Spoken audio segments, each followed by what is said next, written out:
and to the republic for which it stands, one nation, under God, indivisible, with liberty and justice for all.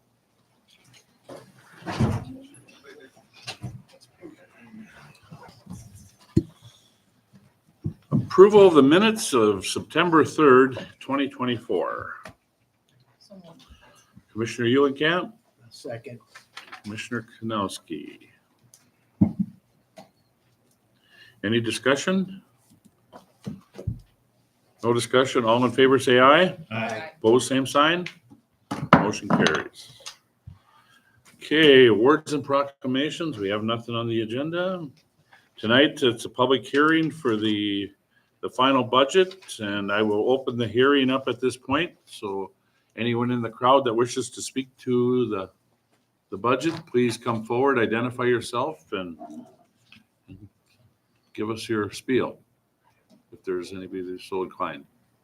Looks like that'll be me. Okay. My name is David Olson, Dave, and I'm thanking you. I know this is probably not a bowl of cherries, and people are not here because they're agreeing with what's going on. So thank you for listening.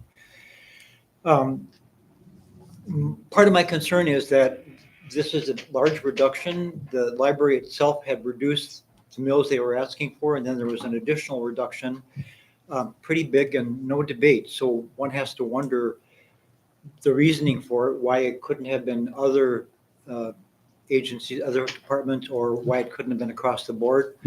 One explanation, I hate to say, but from reading some of the minutes, is that there's a desire to not have a full-time children's librarian.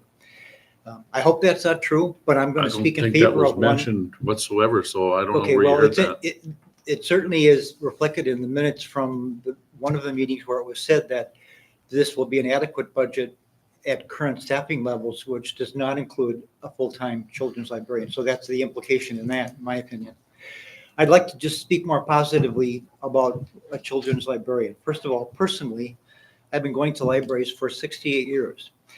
And I remember, not names unfortunately, but certainly remember the treatment I received from children's librarian. And there was a kind of kindness there that is, in my opinion, rare.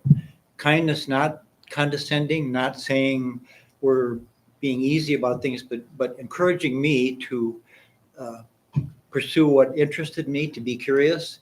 And I don't think that's unusual. I have the great pleasure in our library, the Lake Region Public Library, of hearing how children are dealt with by all the librarians, and it's amazing and wonderful. And if it doesn't warm your heart, you need to see a cardiologist, I guess.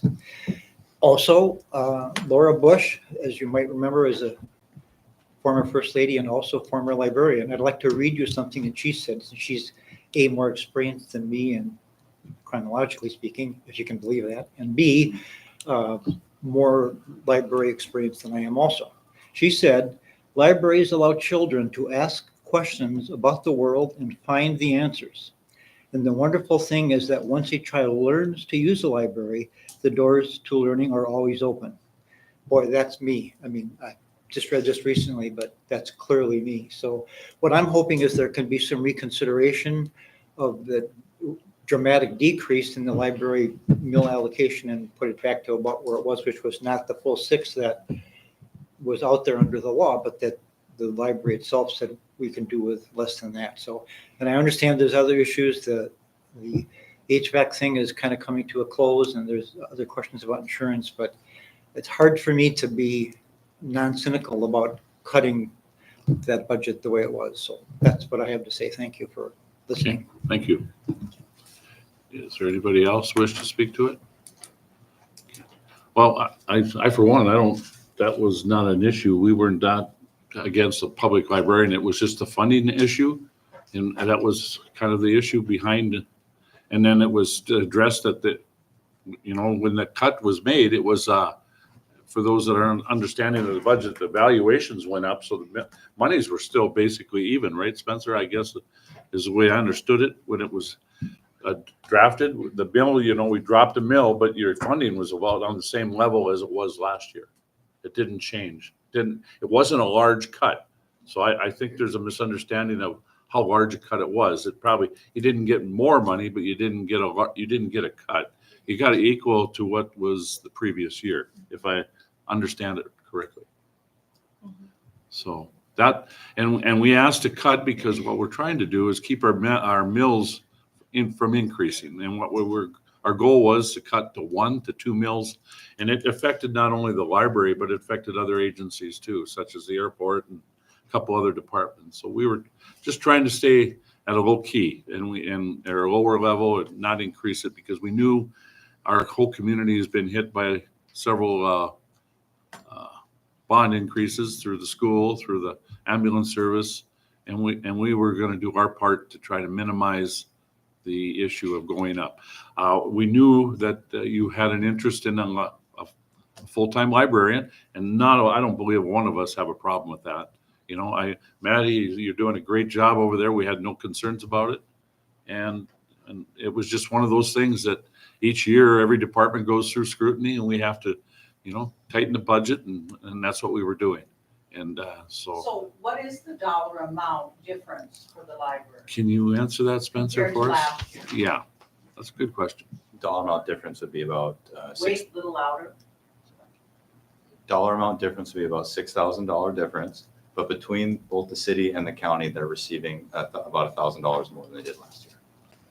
Sweet. If maintained at their current level of staffing, they should be set to have a budget surplus of about $3,000 at current levels. Okay. Any further questions? Anybody else have anything? Nope. And I appreciate you, David, for coming forward and giving us, and I received your email and I read it, so I appreciate that. So, any other interested parties on any other part of the budget or anything? Any other interest in coming forward to talk about the budget? Third time, any other interested parties wishing to come forward to talk about the budget? If not, I'm going to close the public hearing. And now it's time to vote on the 2025 final budget, salary plan, position authorization. Spencer, any more? Do you want to run down the highlights, or do you guys feel comfortable? I have no concern. Does anybody wish to hear it? You can address it Maybe Yeah. just for the record. for the record. Total mill levy of just over $2,076,000 for a total of 90.11 mills. Included is a 3% cost of living, 4% increase to health insurance. Corresponding rates and fees with the revenue projections will be, we'll seek approval for that later on in the agenda. And then position authorization reflects the budgeted positions for next year, which includes the police department restructure and the addition of an employee from the airport to the fire department. And so, again, welcome any questions, and I do want a big appreciation to the department heads and the city commissioners. You guys spend a lot of time on this, coming in for special meetings, and the department heads put a lot of work put into it. So I thank you to everybody. Commissioners, anything else? Entertain a motion. I'll make a motion to approve the 2025 budget. with- Commissioner Kanowski I'll second. and Commissioner Hatch. Any further discussion? No further discussion, roll call. Commissioner Eulenkamp. Aye. Commissioner Kanowski. Aye. Commissioner Hatch. Aye. President Moe. Aye, motion carries. Okay, moving on, bid opening at 5:30, nothing. Visitors and delegations, nothing on the agenda. Commissioner portfolio, Commissioner Kanowski. Mike, what do you got for water today? Nothing tonight. That's all I have. That's good. Yeah. Commissioner Hatch? Mike, anything from sanitation? Nothing from sanitation, other than what's on the agenda. And Special pickups are starting. This week. Engineering? A lot of things going on with engineering. Curb and gutter is in place. The new curb and gutter is in place in the Stromquist area. I'm working on driveways as we speak. We'll be backfilling behind curb in preparation of pavement. As far as the west side project, we're looking at pavement, weather dependent, of course, but right now we're looking at pavement potentially on Wednesday. That's kind of what we're looking at for the west side project. All the subgrade prep and the subcut areas are complete on the west side. So now it's just a matter of putting down the pavement for that particular project. And the water main project is essentially complete. It's good. It's gonna be nice on the west side when it's done. Very nice. Very needed. We do ask for residents' patience when we do the pavement. There's tar involved, there's hot mixed asphalt, so we can't put traffic right back on it as we proceed. It's worked very well. I've worked with the contractor in the past. They've been very good to work with for providing access, but there is some time when you're not going to have access. The people down there are happy with how the contractor treats them. I've told that, so that was good to hear. They've been very attentive as Yep. far as Yeah. everything that I've seen and been involved with. And so when we work through the actual paving process, it's going to hurt when it happens, but it's going to be short duration. So we'll just work through it. And once we're complete with the pavement over on the west side, the Stromquist area should be ready to receive payment at that time, and then we'll start over there, get it wrapped up. Perfect. So we need some good weather. That's all I have for engineering, unless you have questions, Commissioner. I don't have anything else. Rob? The only thing I've got is just a reminder that the application period for the residential revitalization program with Gate City Bank closes on October 31st. So if there's anyone within the city that's got some small projects they're looking to finish up yet this year or over the winter months, and they're looking for some low interest rate financing, to go ahead and just get a hold of us and we can get them an application. Perfect. That's all I've got.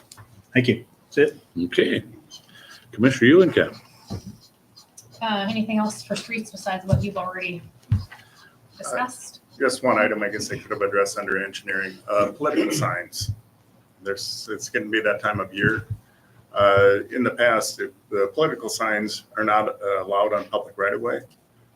We kind of looked the other way that month prior to the election, but up to that point, any political signs have to be on the property owner's side of the sidewalk. And if there is no sidewalk, at least 5 feet behind the curb. And they have to be in a location that they're not going to cause any sight distance issues with traffic, things like that. But that's kind of the city policy as far as political signs. I see some showing up. I just ask residents to adhere to our rules because we don't want to be relocating or picking up political signs. Any signs other than the political signs, of course, there's a permit process that people have to go through if it's a permanent sign or if there's larger signs or multiple signs. But political signs, property owner side of the sidewalk, if there is no public sidewalk, at least 5 feet behind the curb. Okay. That's all I have for streets, unless you have questions. What, any cemetery, anything there? It's pretty What's that dead thing out called? there. What's that thing called? Yeah, the columbarium? Yeah. Yeah. How's that thing coming? The columbarium? I have not been out there, but I think it's all complete. Oh, It is. okay. Contractor It is is. going Looks- in and everything. Looks extremely nice for what you're using it for. I guess. I mean, it's a nice fit. It's nice So- location. With the columbarium, just for the commission's benefit, we do have an agreement with the city doesn't actually own the columbarium. We're leasing the property to Gilbertson Funeral Home. And then there's just a little stipend whenever they sell a niche. So that's how that works. I don't know if it's. How many niches are in there? Oh, boy. There was 3 of them, and with their combined, I think it was over 100. I can't remember the exact count. It's all laid out in their plan. Right.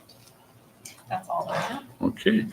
And under Commissioner Pierce's, let's see, what was his? Here's The fire department, yeah. Yeah. I'm having a mature moment here. Right. Okay. National Night Out went well. Oh, yeah. That was well attended. The open house was full, like every year. Quick update on the ARV stuff. They've got their cert inspection coming up next week. So Scott's busy working on getting everything lined up for that. And then as soon as that gets done, we're gonna get the last few trainings that we have to do with the airport done. And then it's just, the ACM and the AEP. So Okay. Well, thank you. that's all I got. All right. Chief, National Night Out did go well. We didn't have to compete with the fire department very much. how, But you had two bikes, We, right? we stuffed them on the other end. That's true.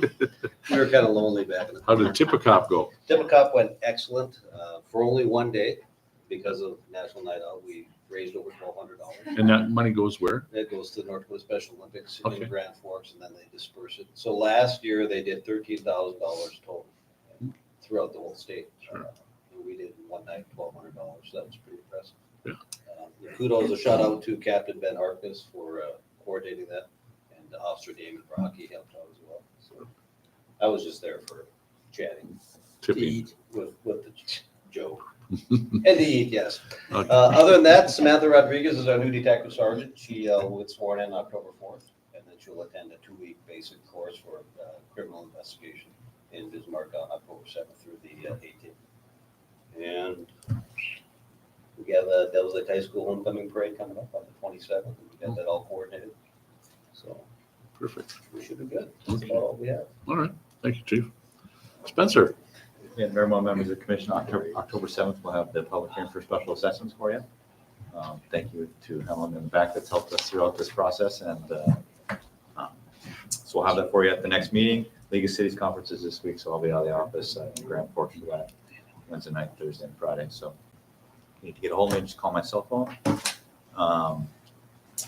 And I think that's all I have for you. Okay. Appreciate it. I will say thank you to the fire department, all the volunteers for the open house. I took my 2 little kids there. They had a blast, and my 1.5-year-old doesn't know if she likes Sparky yet. So we'll have to try next year. See if they want one t-shirt. Jason. The only thing I have is what I would call work in progress. Nothing that is, most likely going to be on the next city commission agenda.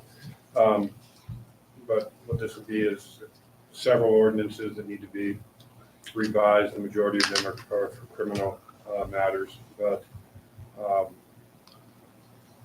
other than the code revisions, it's the daily activities of the city attorney. Nothing Okay. terribly big to report on. I guess I got one question. The legality on that church, that safety hazard church on 2nd Street and 7th Avenue. Where do we stand on that? I have a, They got a letter 2 weeks ago sent out. They got 30 days to get in contact with us okay, to have a plan put together on whether or not to either tear it down or fix it. And then I believe if we don't hear back from them in 30 days, we set up a hearing. And then from there, we start the whole process of getting that. apparently the neighborhood's getting a little concerned about what's going on. I don't know. Yep. So there was the church and about 6 other structures in town got Okay, nuisance letters about their buildings. So thank you. Yep. I guess for public information, tomorrow I'll take part in the groundbreaking ceremony for the Egg Center for the high school. That's an exciting opportunity for our community, so I'll be out there for that. So just a point of information. So, What time is that? 2:00, I believe. So, yeah, if you guys can make it, I mean, it's nice to show the support. You're gonna be there anyhow, probably, right? Yeah. Okay. If there's nothing else, we'll move on to old business, which we have nothing on the agenda. Nothing under consent.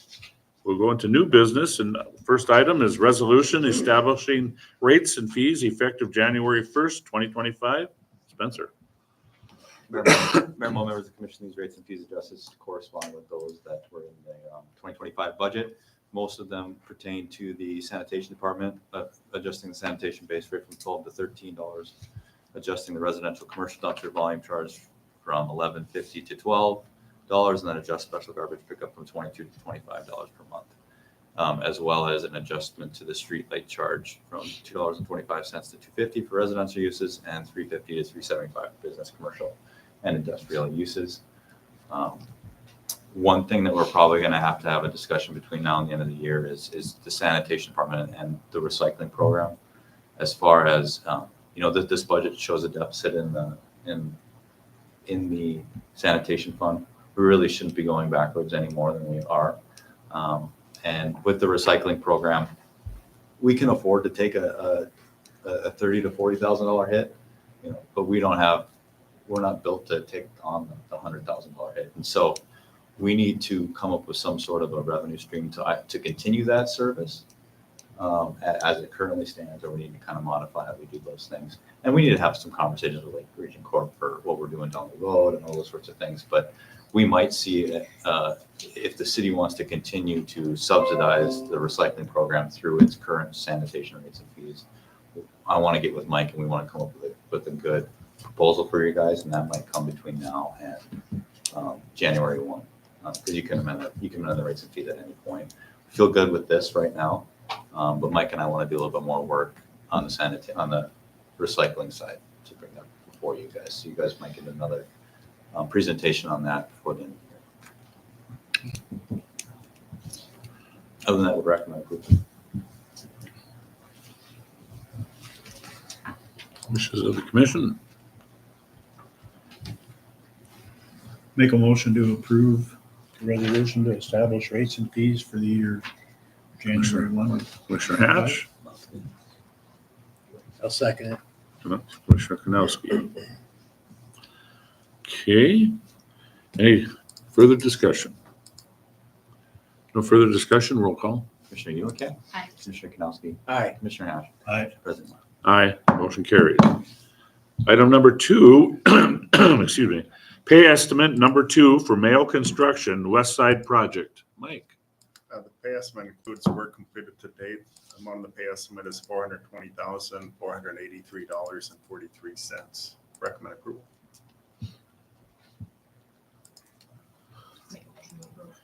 Commissioner Eulenkamp, I'll second that. Commissioner Kanowski. Any further discussion? No further discussion, roll call. Commissioner Ulicek? Aye. Commissioner Kanowski? Aye. Commissioner Hatch? Aye. President Moore? Aye, motion carries. Item number 3, the declaration of emergency and budget amendment 24-05 for sanitation roof repair. Spencer. Mayor, members of the commission, one of the things that was in the 2025 budget was a repair of the sanitation roof. Over the course of the summer and all the rain that we got, the problem's progressing and it's getting worse. We went out and got Corey went out and got a couple quotes, and one of them was right just shy of about 50 grand. We budgeted a little bit more than that. So we have a quote that's under what our 2025 budget is. And I think it's the desire that we want to get this done before winter. Corey says, we go through another winter, the problem might be a little worse, and to have the snow and the ice up there, it's going to cause further damage and further leaks. And so we really kind of want to strike while the iron's hot. Normally on items over 30 grand, we go through kind of a formal bidding process. We went out, got 2 quotes. One of them substantially lower than the other, under 50 grand. And so instead of waiting until next year and paying for it, I think we're recommending that we go and move forward with it before winter here. And so we just bring that in the form of a budget amendment, and then we wouldn't have that expense next year. So would recommend that you guys declare an emergency, which would kind of effectively waive that bidding requirement that's in our ordinances, and then approve the budget amendment.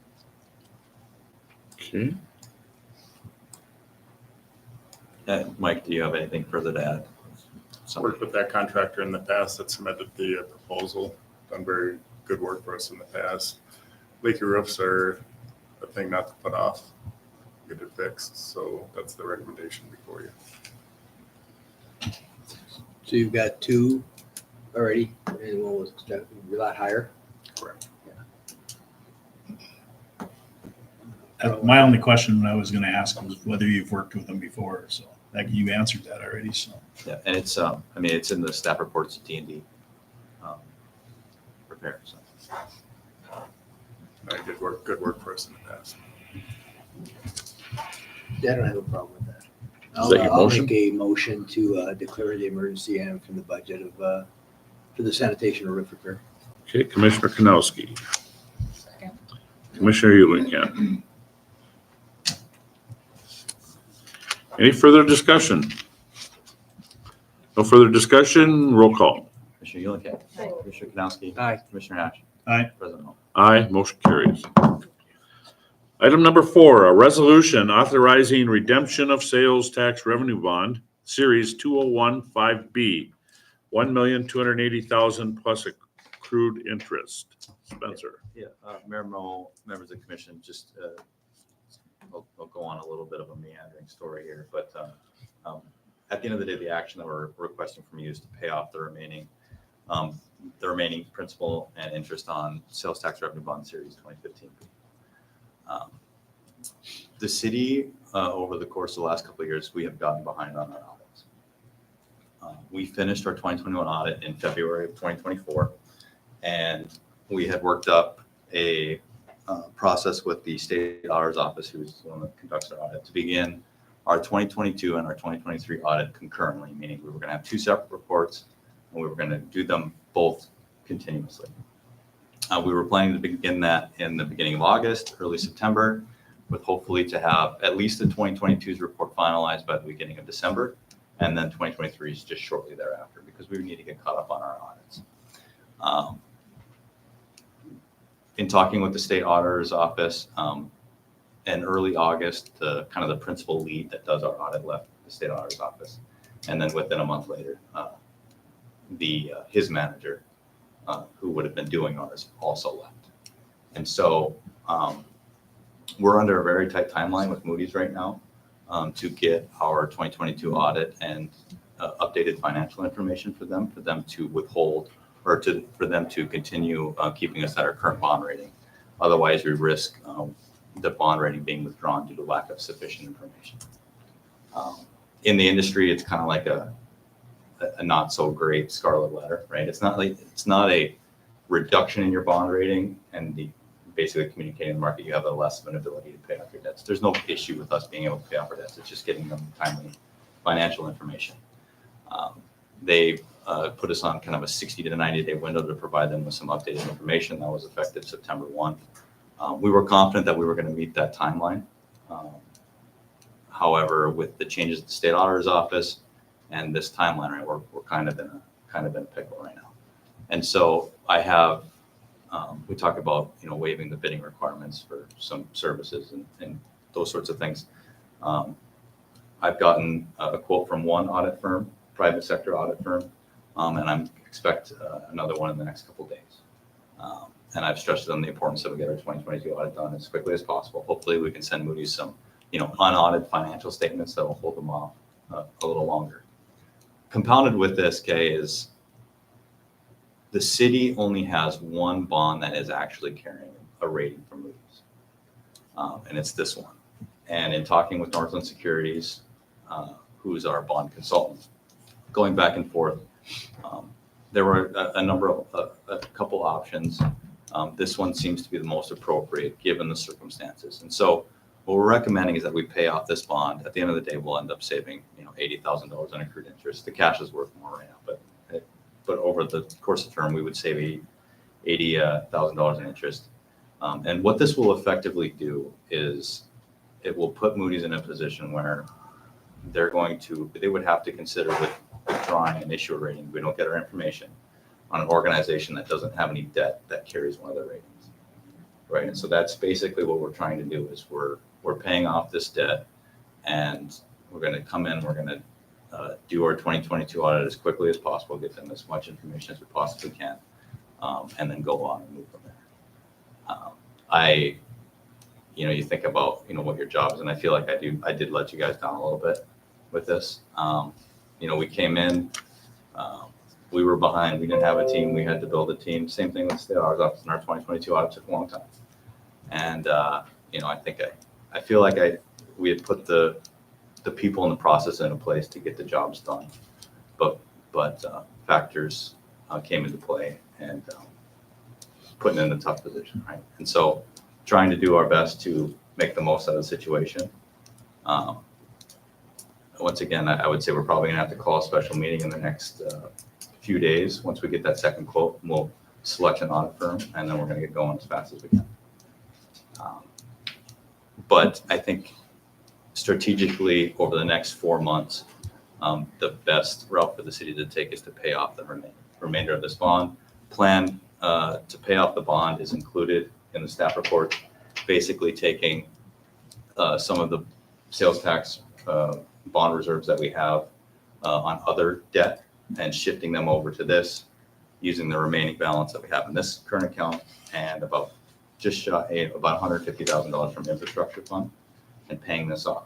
Now, what that also does is it frees up 7% of sales tax that we were allocating every year to this bond. And we can reallocate in the future to paying off the other debts, catching up a little bit on the reserve requirements there, and as well as putting forward to more infrastructure, right? So now we have 7% of sales tax that was currently going to pay off debt that can be used for something else.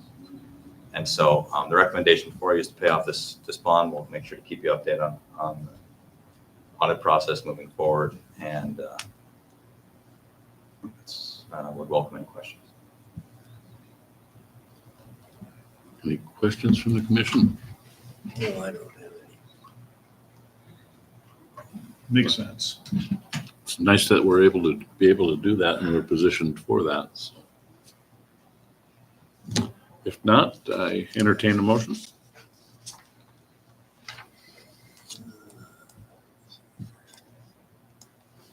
I will make a motion to authorize the payment of that Commissioner sales tax Kanowski. reserve bond. Okay.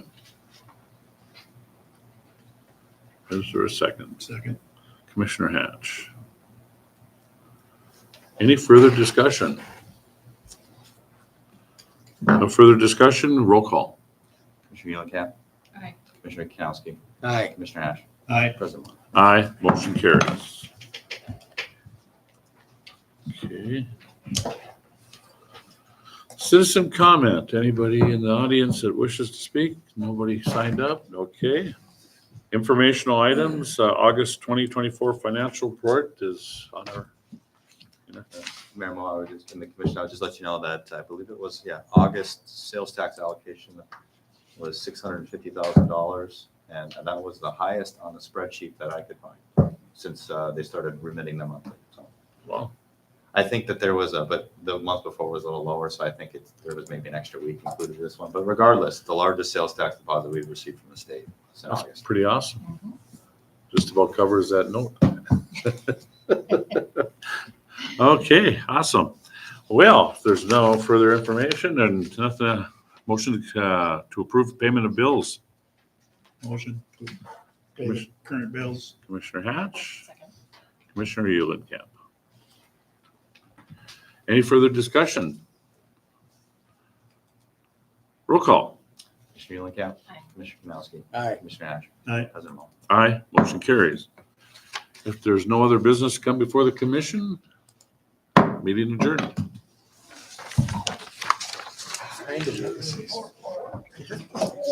Nice short meeting. Aye, 7:10. You know, where is your microphone aiming at? Yeah, No, I didn't hear a word that you said the whole time. So I'm sure it was I guess I don't know. I think can you hear them? Okay. It's hard. So I can hear them all day, but you two last. And when I said I could hear you, you weren't very respectful. You know, I would have moved the microphone closer. I didn't want to make you see. But Well, I I think we're apologize. gonna have microphones. We're in a town where we have. Thank you. Yes. Well, that's exactly what he said.